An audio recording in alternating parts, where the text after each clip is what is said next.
Israel Iran যুদ্ধ কি এখন সেফ সময়ের ব্যাপার? লড়াইটা এখন অস্ত্রের শক্তির চেয়েও বেশি হয়ে দাঁড়িয়েছে ধৈর্য আর স্টকের। ইরান ইচ্ছা করে নিজের সস্তা আর পুরনো মিসাইলগুলো আগে পাঠাচ্ছে, যাতে প্রতিপক্ষের আকাশ প্রতিরক্ষা ব্যবস্থা খালি হয়ে যায়। আজকের ভিডিওতে আমরা আলোচনা করব কেন ইসরায়েল আর আরব দেশগুলোর ইন্টারসেপ্টর মিসাইল ফুরিয়ে আসা এখন সবচেয়ে বড় আতঙ্ক। প্রথমে খরচের হিসাবটা দেখুন। ইরানের একটা শাহেদ 136 ড্রোনের দাম মাত্র 20 থেকে $50,000, কিন্তু এটা ঠেকাতে ইসরায়েলের আয়রন ডোমের খরচ হয় প্রায় $1,00,000। আবার বড় মিসাইল ঠেকাতে অ্যারো 3 বা আমেরিকার পেট্রিয়ট সিস্টেমের এক একটি ইন্টারসেপ্টর মিসাইলের দাম $3 থেকে $5 মিলিয়ন। অর্থাৎ ইরান খুব অল্প খরচে প্রতিপক্ষকে বাধ্য করছে কোটি কোটি ডলার খরচ করতে। কিন্তু টাকাটাই এখানে একমাত্র সমস্যা নয়। আসল সমস্যা হলো এই ইন্টারসেপ্টরগুলোর সংখ্যা। আসল ভয়ের কারণ হলো ইসরায়েল আর আরব দেশগুলোর কাছে কতটি ইন্টারসেপ্টর মিসাইল মজুদ আছে। সমর বিশেষজ্ঞদের মতে বড় আকারের যুদ্ধ হলে আরব দেশগুলোর ইন্টারসেপ্টর স্টক মাত্র 4 থেকে 7 দিন চলতে পারে, আর ইসরায়েলের ক্ষেত্রে এই সীমা সর্বোচ্চ 10 দিন।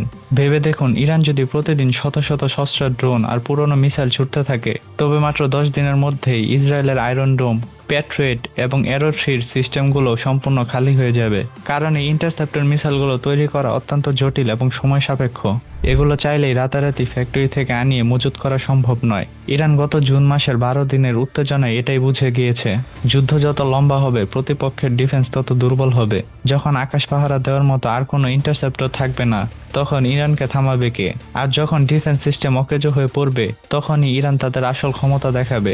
ইরানের আছে বিশাল আন্ডারগ্রাউন্ড মিসাইল সিটি, মাটির গভীরে পাহাড়ের নিচে লুকিয়ে থাকা এমন সব ঘাঁটি যা ধ্বংস করা প্রায় অসম্ভব। কেউ জানে না ইরানের হাতে ঠিক কত হাজার আধুনিক মিসাইল মজুদ আছে। এর সাথে যোগ করুন তাদের multi headquarter war system. Iran একা লড়ছে না, তাদের প্রক্সি গ্রুপগুলো যেমন হিজবুল্লাহ বা হুতি একইভাবে চারপাশ থেকে আক্রমণ চালিয়ে প্রতিপক্ষকে ব্যতিব্যস্ত রাখবে। রাশিয়া এবং চীনের কারিগরি ও কৌশলগত সহায়তা ইরানকে এই দীর্ঘমেয়াদী যুদ্ধে টিকে থাকার বাড়তি সাহস দিচ্ছে।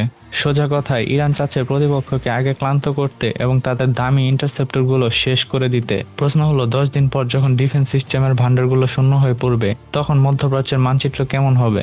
কার মিসাইল সিস্টেম আগে শেষ হবে, ইরানের নাকি ইসরায়েলের? আপনার কি মনে হয়, আমেরিকা কি পারবে সময় মতো এই স্টক পূরণ করতে?